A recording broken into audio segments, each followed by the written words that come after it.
Assalamualaikum warahmatullahi wabarakatuh.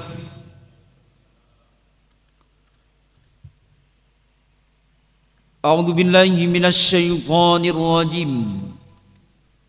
Bismillahirrahmanirrahim. Bismillahi ma syaa Allah, la quwwata illa billah. Masya Allah, kullu ni'matin minallah. Masya Allah, al khair kulluhu biyadillah. Masya Allah, la yasrifus su'a illallah. Asyhadu an la ilaha illallah wahdahu la syarikalah, wa asyhadu anna Muhammadan abduhu wa rasuluh la nabiyya ba'dah. Allahumma salli wa sallim wa barik ala sayyidina Muhammadin wa ala alihi wa sahbihi ajma'in. Amma ba'du, subhanaka la ilma lana illa ma 'allamtana innaka antal alimul hakim. Wa qala Rasulullah sallallahu alaihi wasallam, min husni islamil mar'i tarkuhu ma la ya'ni. Sadaqallah wa sadaqa rasuluh wa ma zadana illa imanan wa taslima. Allahumma aftah lana hikmatak wansur alaina rahmataka min khazaini rahmatik ya arhamar rahimin ya arhamar rahimin ya arhamar rahimin. Allahumma amin. Ya Rashid, alhimna rusdak wa ahyina rasidin. Wa ya hadi, ihdinas siratal mustaqim. Wa na'udzu bihi min sururi anfusina wa min sayyiati a'malina. Ya Fattahu ya Alim, iftah alaina fathan qariba.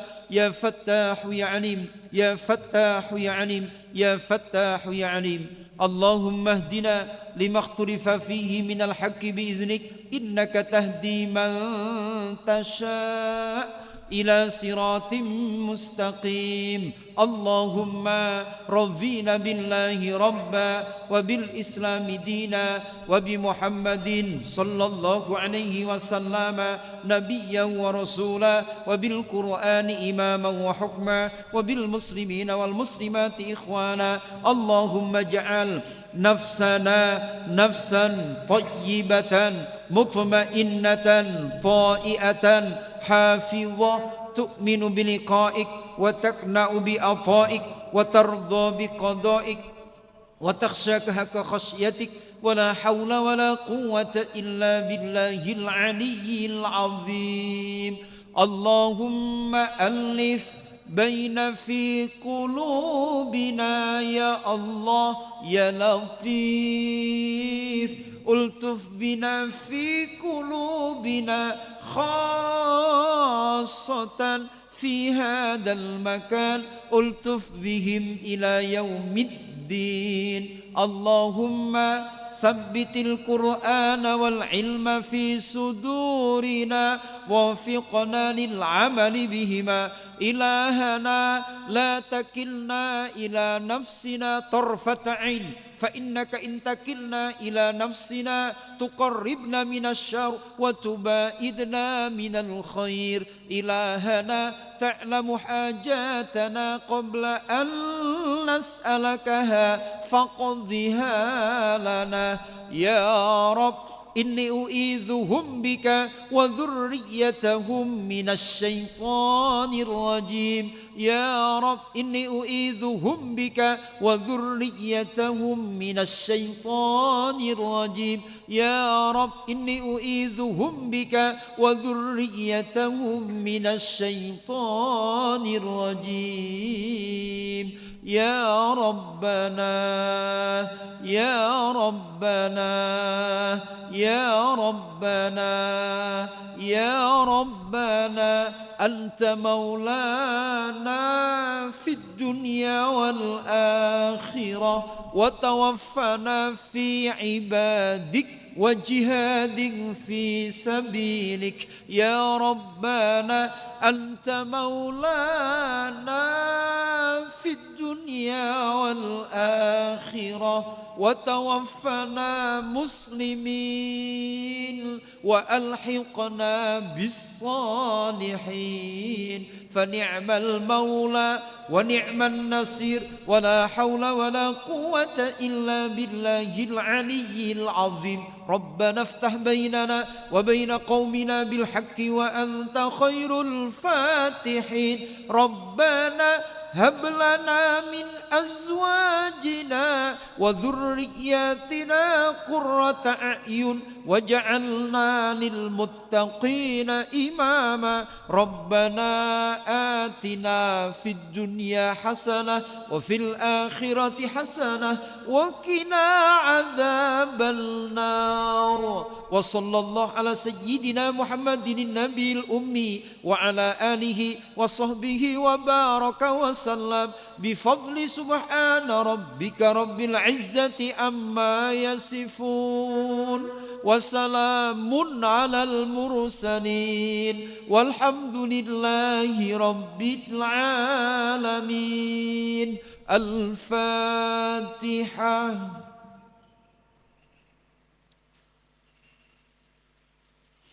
إياك نعبد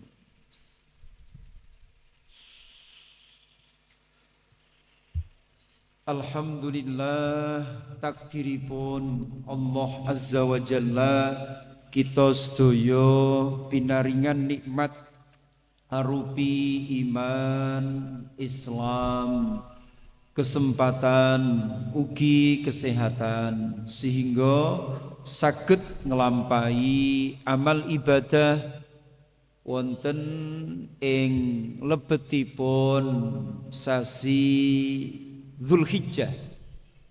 Sekedap malih insyaallah kita manggi tahun baru Islam 1445 Hijriah. Mugi-mugi yuswa gesang kita tambah barokah.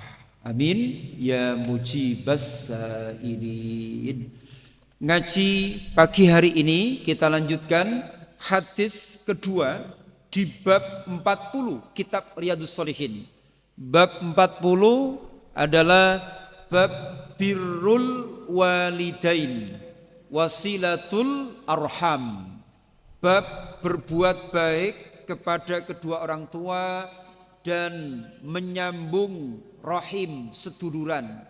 Kali ini saya beri judul membalas kebaikan orang tua. Nanti kita baca hadisnya, kita cermati terjemahnya, kita ambil spiritnya, pelajaran penting dan perubahan perilaku, serta nanti sebelum saya akhiri ada hadiah istimewa seperti biasa. Kali ini sebuah buku judulnya Mereka Yatim Tapi Jadi Orang Besar. Di buku ini diceritakan 20 tokoh besar yang masa kecilnya adalah anak yatim. Saya kasih contoh, di antaranya adalah Imam Sufyan As-Sauri, Imam Asy-Syafi'i, Imam Ahmad bin Hambal, panjenenganipun Al-Hafidz Ibnu Hajar Al-Asqalani, kemudian Al-Hafidz Al-Imam Jalaluddin As-Suyuti. Ini ulama-ulama hebat yang semuanya itu masa kecilnya adalah anak yatim. Ada banyak kisah inspiratif di dalam buku ini. Maka nanti silakan jawab pertanyaan saya. Seperti biasa ngawur mboten nopo-nopo. Jadi begitu.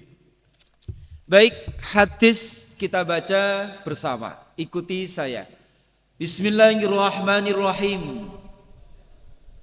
Wa an Abi Hurairah radhiyallahu an qala Rasulullah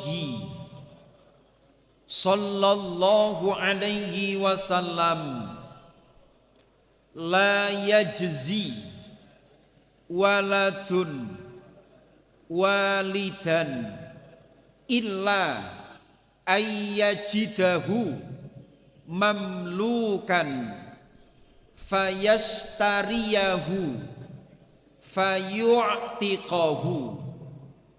Hadis ini diriwayatkan oleh Imam Muslim dalam kitabnya Al-Jami' As-Sahih. Jadi Al-Jami' As-Sahih itu ada yang karya Imam Bukhari, gurunya Imam Muslim, ada yang karya Imam Muslim, Al-Jami' As-Sahih. Kalau disebutkan hadis itu di kedua kitab itu, nanti riwayatnya itu rawahu Bukhari wa Muslim atau muttafaqun alaih, disepakati kesahihannya oleh dua pendekar hadis, Imam Bukhari dan Imam Muslim. Kita cermati hadis kali ini dan korelasi kenapa hadis ini diletakkan di bab 40 kitab Riyadhus Shalihin yang judulnya Birrul Walidain, ngabekti dumateng tiang sepah kalih. Wa an Abi Hurairah lan kacerita saking sahabat Abu Hurairah. Ini bukan nama aslinya. Nama aslinya itu Abdurrahman bin Sokhor. Ya, terkenal sekali beliau suka terhadap kucing. Ya, jadi nama aslinya itu Abdurrahman bin Sokhor. Masuk Islam di tahun ke-7 Hijriah. Artinya menjumpai Nabi hanya 3 tahun saja. Kemudian qala matur sinten sahabat Abu Hurairah, qala ngendikan sinten Rasulullah sallallahu alaihi wasallam. Lah pengendikannya Nabi yang direkam oleh sahabat Abu Hurairah inilah yang terkait dengan balasan anak kepada orang tua. Pripun la yajzi, ora bisa males dari kata jaza yajzi, sehingga dari sini muncul kata jazakallah. Niku maknane muga-muga males ing sira sinten Allah. Atau kalau jamak jazakumullah. Ada yang menambahkan jazakumullahu khairan. Mudah-mudahan Allah membalas kamu dengan kebaikan. Ada yang jazakumullah ahsanal jaza. Mudah-mudahan Allah membalas kamu dengan balasan yang terbaik. Ada yang jazakumullah khairal jaza.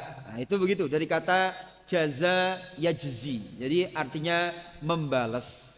Milo besok niku ada yaumul jaza. Jadi dinane piwales. Kapan niku? Dinone kiamat. Jadi dino kiamat itu hari dibalasnya semua yang telah dilakukan oleh manusia. Tidak ada yang tersisa. Detail diketahui oleh Allah dan pasti terbalaskan. Milo tengene Quran, faman ya'mal misqala dzarratin khairan yarah wa may ya'mal misqala dzarratin syarran yarah. Sopo sing ngamal api sekecil, kalau dulu pemaknaannya sebiji dzarrah, kalau sekarang lebih dari itu, yang sebesar atom atau sebesar partikel yang mungkin mata manusia tidak bisa melihatnya kecuali dengan alat yang super istimewa. Jadi di situ sekecil apapun amal itu nanti pasti mendapatkan balasan.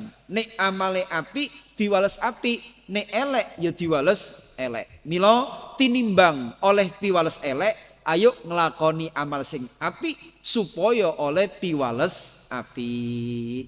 La yajzi, ora bisa males sopo waladun anak. Waladun itu anak. Jadi dari kata walada yalidu. Walada yalidu itu artinya melahirkan. Milo tengene surah Al-Ikhlas itu ada lam yalid, tidak melahirkan. Walam yulat, dan tidak dilahirkan. Jadi walada yalidu. Lah orang tua kandung walid. Tapi kalau abun bapak itu bisa bapak biologis, bisa bapak ideologis. Jadi misalnya menyebut dengan abi atau abuya itu sama, tapi biasanya di situ gurunya. Tapi kalau orang tuanya itu walid, jadi yang melahirkan. Milo kedua orang tua itu walidain. Jadi di situ. Jadi kedua orang tua walidain. Jadi ora bisa mbales sapa anak walidan ing wong tuwa. Teng mriki termasuk bapak, termasuk ibu.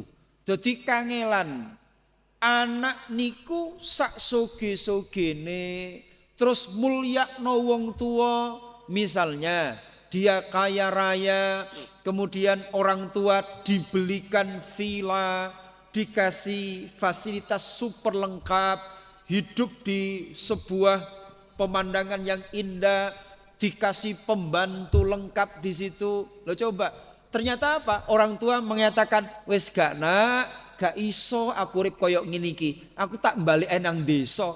Isu jagongan ambek tonggo kanan kiri. Lho niku ono sing model ngoten niku.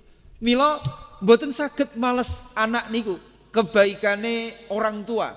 Ya, karena kemarin sudah kita cermati.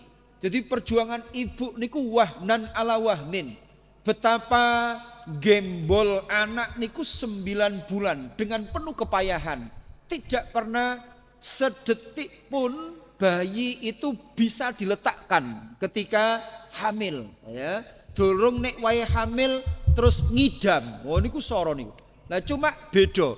Ngidame zaman biyen niku biasane pengen makanan apa itu dulu. Nek ngidame arek saiki iku rada istimewa. Ngidam napa tengene mall iku ngidam zaman sakniki. Kepengin jalan-jalan. Sing repot maneh ngidam pengen jalan-jalan tengene Singapura. Nah niku masyaallah ngentekno dhuwit niku. Jadi itu ketika hamil.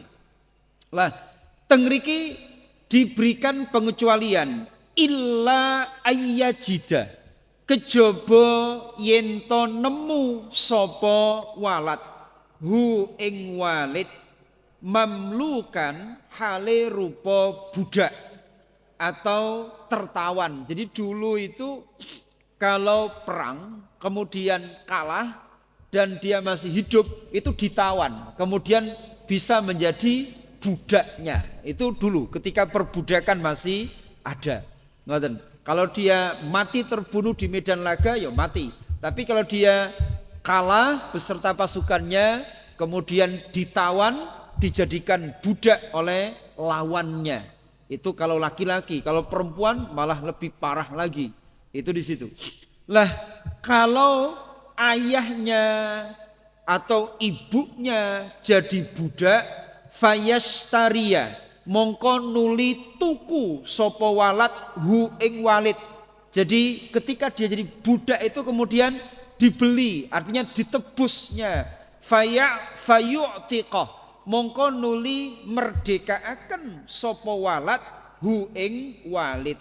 Kata Nabi, kalau seperti itu baru seorang anak bisa dikategorikan membalas kebaikan kedua orang tuanya. Jadi ini dari hadis ini kita ambil beberapa pelajaran penting atau spirit utama. Yang pertama, sangat besar pahala membebaskan manusia dari perbudakan manusia yang lainnya. Dan memang spirit agama kita seperti itu. Maka banyak sekali hukuman-hukuman itu yang berupa memerdekakan budak. Jadi di situ. Jadi itu terkandung pesan bahwa tidak layak umat Islam kemudian memperbudak sesama hambanya Allah. Baik perbudakan dalam konteks dulu atau budak dalam konteks yaitu zaman kekinian. Jadi modern itu juga tidak pas. Kemudian yang kedua, sekuat tenaga seorang anak hendaknya berusaha memuliakan kedua orang tuanya. Tadi sudah kita singgung, memuliakan orang tua niku beda-beda. Kadang senenge wong tua niku tadi pengen di tempat yang sepi, ndak ada siapa-siapa. Tapi kadang wong tua ada yang tadi diberikan fasilitas istimewa di tempat yang khusus, malah bagi dia tidak nyaman. Maka di situ harus mencermati kondisi orang tua kita. Kemudian yang ketiga, sampai kapanpun seorang anak haram memperbudak orang tuanya. Lah niki, lah kapan memperbudak orang tuanya? Niki yang keempat. Jadi nek ono anak sampai memperbudak orang tuanya, niku berarti tondo dilungkas kiamat di situ. Jadi cedek kiamat tengriku. Maka saya terus di situ waspada tanda dekatnya hari kiamat. Niki asline nek jenengan nate pernah belajar ngaos kitab Arba'in An-Nawawiyah, itu ada namanya hadis Jibril. Jadi hadis Jibril artinya begini, suatu ketika Nabi didatangi seorang yang sahabat itu tidak ada yang kenal, kemudian tidak terlihat letih, rapi, duduk di hadapan Nabi persis. Kemudian ngetes Kanjeng Nabi, takok tapi ngerti jawabannya. Jadi Nabi itu ditanya, jadi tahukah engkau? Jadi akhbirni anil Islam, akhbirni anil iman. Beritahukan kepadaku tentang Islam. Nabi menjawab, al-Islam an tashhada an la ilaha illallah wa anna Muhammadar Rasulullah. Disebutkan rukun Islam. Ternyata apa? Orang ini tidak menyatakan nggih ngono ndak, tapi sodakta, engkau benar. Berarti sebenarnya dia tahu jawabannya. Jadi ngetes. Niki mboten menungso biasa. Kemudian tanya lagi, kalau iman bagaimana? Antu minabillah wa malaikatihi wa kutubihi wa rusulihi wal yaumil akhiri wa bil qadari khairihi wa syarrihi. Iya, sodakta, engkau benar. Sahabat iku kaget, heran, wong iki takok tapi benerno, berarti asline wis seru niku.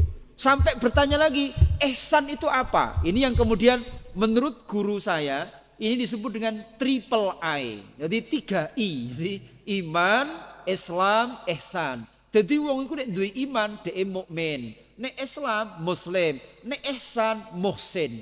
3 hal ini digabungkan jadi satu. Ini luar biasa. Ihsan niku napa? Anta budallaha ka'annaka tarah fa illam takun tarah fa innahu yaraka.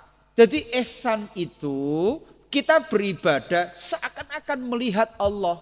Nek ngeten iki cara ulama dikatakan maqam musyahadah. Jadi nduk dia ketok Gusti Allah. Maksudnya mboten ketok dengan ainul basar, dengan penglihatan mata, tapi dengan ilmu. Jadi misalkan ketok kucing, ya, lihat kucing, iku ketok Allah. Maksudnya ingat Allah. Oh iki makhluke Allah, mila ojo dilarani. Misalnya begitu.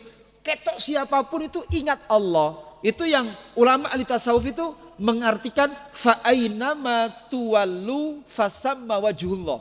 Fa aina ma tuwallu fasamma wajhullah. Itu kalau dalam konteks fikih, nek wong kuwi salat sunnah itu boleh menghadap ke arah manapun. Itu kalau salat sunnah, ngoten nggih. Tapi kalau salat wajib, ini ulama khilaf. Ada yang menyatakan itu di situ ketika konteks saat ini misalnya di kendaraan atau dalam perjalanan, di pesawat, niku menjadi perdebatan sengit ketika membahas fa aina ma tuwallu fatsama wajhullah. Karena apa?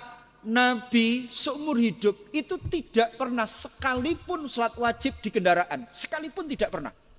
Makanya ulama niku bingung, boleh ndak salat wajib nduk mobil, nduk pesawat, ya, kemudian di di kereta, kemudian di kapal. Niku ulama khilaf, berbeda pendapat.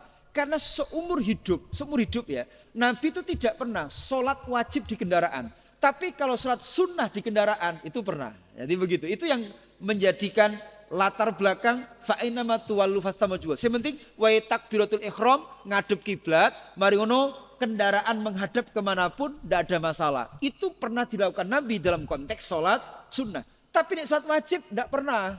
Ya begitu. Akhirnya ulama diskusi oleh apa ndak. Bagi yang menyatakan tidak boleh, ini gak tahu dilakoni Nabi. Tapi bagi yang boleh ya sederhana.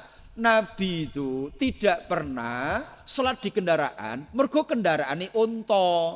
Jadi ketika beliau waktu sholat wajib itu datang, yo langsung turun kemudian sholat. Nah nek numpak pesawat modun iku modun ning ndi, ngoten lho, itu jadi masalah. Jadi itu, jadi maka tidak bisa kemudian dikiaskan begitu saja. Maka tetap ada ulama yang membolehkan meskipun di pesawat kemudian sholat wajib tetap bisa dilaksanakan. Itu secara fikih. Fa innama tuwallu fasamma wajhullah. Tetapi lebih dari itu, ulama ahli tasawuf itu memahami fa innama tuwallu fasamma wajhullah. Kita ini menghadap kemanapun ilingo Gusti Allah. Nah itu di situ. Itu yang kemudian zikir ke Allah itu tidak boleh lepas sama sekali. Jadi ketok sopoai. Jadi ketok wong sholat eling Allah, mendoakan. Mudah-mudahan dia tetap dalam kebaikannya. Bahkan melihat orang yang lagi maksiat, itu ingatnya Allah. Ingatlah Allah. Dengan cara apa? Ayo dongakno. Muga-muga dia segera menghentikan kemaksiatannya itu. Jadi ini contoh. Jadi bagaimana memahami tadi. Jadi ihsan. Anta budallaha ka'annaka tarah. Fa illam takun tarah fa innahu yaraka. Jadi ihsan itu yakin melihat Allah dimanapun kita berada, musyahadah.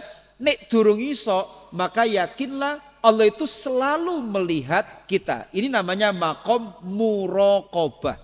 Jadi muraqabah itu selalu diawasi oleh Allah. Dalam kitab hikam itu ada dua. Ada hikamnya Asy-Syaikh Ibnu Athaillah, tapi ada lagi yang 100 tahun lebih tua daripada itu. Ya, jadi ada hikam yang sebelumnya. Itu disebutkan di sana bahwa bil muhasabah, dengan muhasabah orang itu yasilu ila muraqabah. Jadi syarat utama supaya wong kui isok muraqabah, jadi selalu merasa diawasi oleh Allah, iku kudu sering melakukan muhasabah, kudu sering melakukan evaluasi diri, angen-angen terhadap apa yang sudah dia lakukan dan apa yang hendak dia kerjakan. Pernah saya jelaskan, muhasabah itu ada dua, muhasabah setelah beramal dan muhasabah sebelum beramal. Nek setelah beramal isine getun. Oh, ternyata sing tak lakoni wingi keliru, istighfar.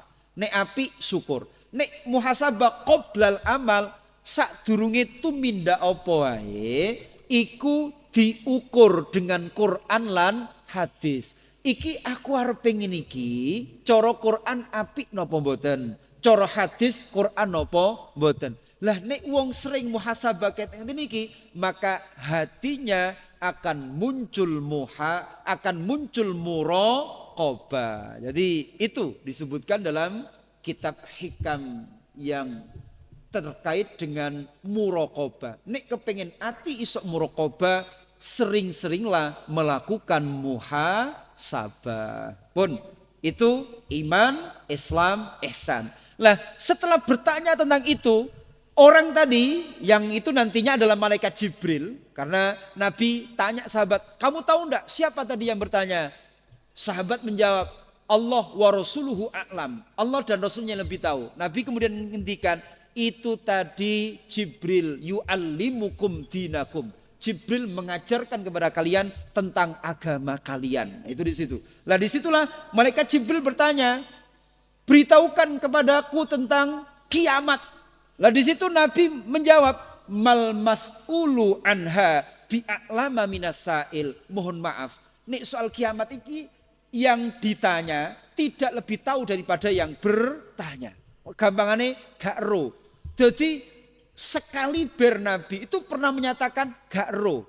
Makanya jadi ulama, jadi tokoh masyarakat, jadi ilmuwan itu bukan aib kalau menyatakan aku tidak tahu. Mboten masalah. Itu di situ. Imam Malik itu pernah ditanya orang dengan 10 pertanyaan. Itu yang dijawab cuma 1, lainnya tidak tahu. Jadi kayak begitu. Maka orang menjawab tidak tahu itu justru menunjukkan kejujuran ilmu keilmuannya. Bahkan itu menunjukkan wawasannya. Karena semakin luas wawasannya seseorang, semakin banyak yang dia tidak tahu. Makanya untuk Quran itu ada. Misalkan alif lam mim, maknanya nopo? Wallahu a'lam. Mergo Quran itu ada ayat yang hanya diketahui maknanya oleh Allah Azza wa Jalla. Apa itu? Ayat-ayat yang mutasyabihat. Karena di Quran itu ada ayat yang muhkam, ada yang mutasyabih. Nah itu begitu. Lah ketika ditanya tentang hari kiamat, Nabi menjawab, gak ro kulo. Kapan kiamat itu gak ro.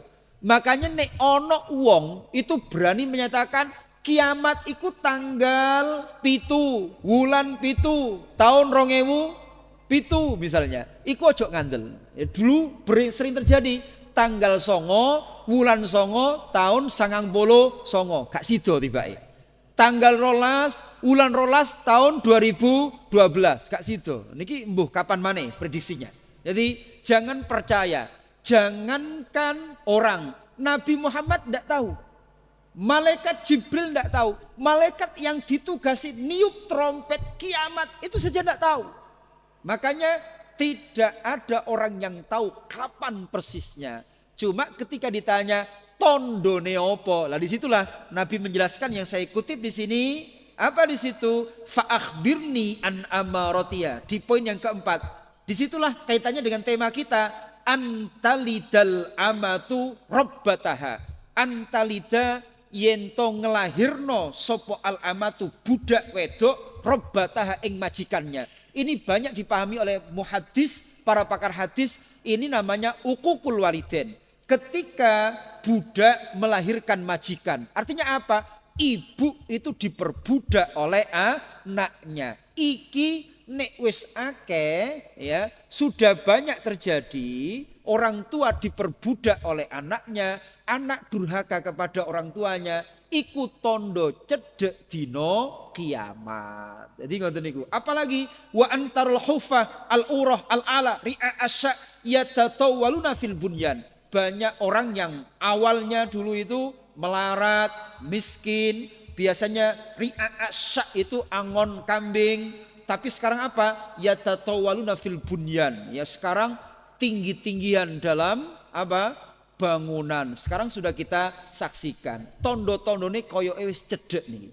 Tondo-tondo nih. Jadi kayak begitu. Jadi oleh ulama dari sini menunjukkan tondo kiamat itu ada yang haram dilakukan kayak tadi antalidal amatu robbataha, tapi ada juga yang boleh. Ya kayak tadi. Jadi misalkan orang itu membangun bangunan yang tinggi, yang mewah, tidak ada masalah sesuai dengan perkembangan zamannya. Tapi yang jelas di sini ya, yang harus diwaspadai ojo sampai memperbudak orang tua. Yang kelima, yang terakhir, ini gak kroso tapi banyak terjadi. Apa? Waspada interaksi antara kakek nenek dengan cucu. Lah niki atas nama karir bapak ibu atau suami istri iku kerja karo. Akhirnya pripun? Anake dititipno mbahe. Nah, rumangsane ngemong putu niku masyaallah abot. Niku nek sampe mbahe niki ngresula niku dosa anake. Mila nek kita niki kepingin mulyakno wong tua, bagaimanapun sing jenenge mbah, iku ketok cucu niku seneng. Nggih napa nggih? Lah nek wong wis nate dadi mbah, niku nek ketok cucu niku luar biasa. Mergo sederhana, suwe gak ngudang arek cilik. Wah, anake wis gede-gede. Anak niku wis gede gak iso dikudang masalahnya. Itu begitu. Tapi ketika dia kecil duwe putu niku luar biasa, senengnya luar biasa. Tapi coba Prof Masyhuri bendino dikon gendong cucu, kira-kira kuat napa mboten? Lo ngersula. Mangkane nek nggawa cucu nanggone kakek nenek iku seminggu pisan wae. Ojo berangkat kerja dititipno nanggone mbae. Alasane mbae wis pensiun, lo ngrasakno ngawasi putu tuh geger dengkeken niku. Leh, kula iso ngomong ngeten iki kula dorong dadi mbah, cuma ngrungokno. Makane alhamdulillah anak kula 5 iku gak ono sing melok mbahe. Nggih, itu alhamdulillah. Jadi istri saya itu kuat luar biasa. Kula gendong anak 5 niku yo gak kuat ya. Ngeramut anak 5 niku gak kuat, tapi istri itu luar biasa. Ya memang dibantu oleh para santri. Jadi mbah itu masya Allah, ayo dimulyakne. Jadi ojo sampai ngersulo. Nek sampai dititipno isu, dijokok ya, diambil setelah maghrib alasan mengejar karir masing-masing, niku sakno apa maneh sampai ngersulo. Ojo sampai dengan dalih ben minggu tak kei duit kok gak apa-apa. Duduk masalah duite, kesele awak, terus ono atine sing gak pas, engko anak dituturi apa maneh putu saiki. Iku dijak ngomong iku gak denger. Mergo napa? Dikudang bae sibuk dulinan HP. Iki wis putu jaman saiki ambek biyen iku beda. Biyen iku sok dulinan seneng ngono. Lah sakniki itu fokus masalahe. Sumpek akhirnya baik niku. Jadi demikian, mudah-mudahan kita semuanya dimampukan oleh Allah Azza wa Jalla untuk bisa memuliakan kedua orang tua kita sekuat tenaga, baik kedua orang tua masih hidup ataupun sudah berada di alam barzah. Amin ya mujibas sailin. Wallahu alam. Sebelum kita akhiri ngaji kita, ada hadiah buku ya. Jadi ada 20 kisah yang luar biasa. Pertanyaannya adalah siapakah beliau? Sekali lagi jenengan ngacung jawab nopo mawon langsung oleh hadiah. Siapakah beliau? Beliau lahir di Pati, Jawa Tengah tahun 1910. Kemudian meninggalnya juga di Pati ya, tahun 1981. Berarti usianya 70 tahunan ya. Itu beliaunya terkenal alim di bidang nahwu, Jadi terkenal alim di bidang nahwu. Jadi yang menyatakan kealimannya, kepakarannya. Jadi ulama Indonesia itu luar biasa loh ya. Jadi ada Al-Ghazalinya Indonesia, ada Imam Jalaluddin Suyutinya Jawa. Itu ada di Kediri, namanya Yai Asmuni Petuk, sampun sedo. Di Petuk Kediri ada Yai Yasin Asmuni. Itu dikenal dengan Imam Jalaluddinnya Jawa. Karena karyanya dalam bahasa Arab itu lebih dari 200. Jadi pada saat beliau masih hidup, saya pernah diijazai beliau 200 lebih karya-karya beliau dalam bahasa Arab. Itu Yai Yasin Asmuni, Petuk Kediri. Itu kemudian yang saya tanyakan ini, itu beliaunya itu pakar di bidang nahwu. Nahwu itu tata bahasa Arab, terutama alfiyah ya. Lah suatu ketika itu beliaunya tindak haji, ketemu dengan Sayyid Muhammad bin Alawi Al-Maliki Al-Hasani yang terkenal kealimannya tentang hadis terutama. Itu beliau menyebut si ulama ini yang dari Pati ini sebagai Sibaweh Jawa. Sibaweh itu ulama ahli nahwu yang sangat terkenal. Jadi Imam Sibaweh. Lah beliaunya ini terkenal dengan Sibaweh Jawa. Siapakah beliau? Orang Pati. Ada orang Pati di sini? Tidak ada. Nggih. Nggih, monggo. Ngawur mawon mboten napa-napa. Iya, silakan. Dalem? Nggih, Khalil Bisri, monggo.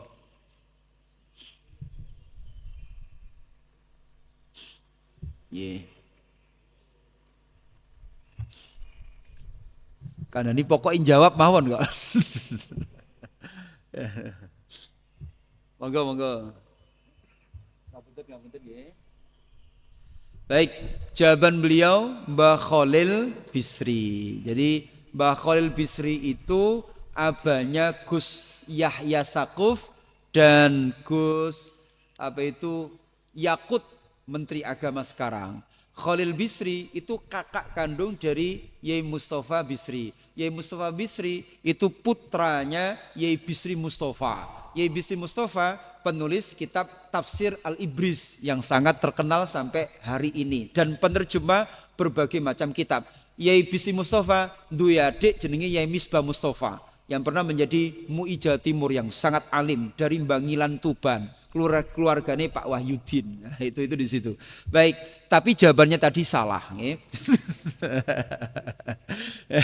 Karena dari Pati lah. Sementara Yai Khalil, Yai Mustafa Bisri, Yai Bisri Mustafa niku sanes saking Pati. Tapi dari Rembang. Jadi yang benar adalah Kiai Haji Muhammadun Pondowan. Jadi terkenalnya itu Kiai Haji Muhammadun. Makanya jenengan ada waktu di Google Kiai Haji Muhammadun Pati atau Pondowan itu sangat terkenal sekali. Nah, di situ.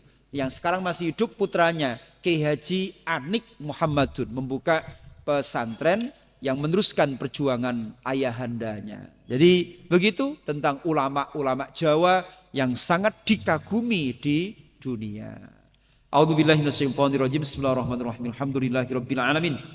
Allahumma salli wa sallim wa barik ala sayyidina Muhammadin wa ala alihi wa sahbihi wasallim ya arhamar rahimin ya arhamar rahimin ya arhamar rahimin. Allahumma fir lana dzunubana wa li walidina warhamhum kama rabbawna shighara. Allahumma anfa'na bima 'allamtana wa 'allimna ma yanfa'una warzuqna ilman nafi'ah. Ya Rabb, karuniakan untuk semua yang hadir di majlis yang mubarak ini, juga keluarga kami, santri kami, jamaah kami dimanapun mereka berada. Karuniakan sehat fisik psikisnya, sejahtera zahir batinnya, bahagia dunia maupun akhiratnya. Ya Allah, ya Qawiyu ya Matin, kuatkan iman kami, kuatkan ibadah kami, kuatkan akhlak kami, kuatkan ekonomi kami, kuatkan fisik kami, kuatkan azam kami dalam thalabul ilmi, kuatkan hubungan persaudaraan di antara kami. Ya Allah ya Hadi ya Rasyid, bimbing kami semua hidup senantiasa menomor satukan Engkau, jujur, ikhlas, sabar, syukur, rendah hati, memiliki rasa malu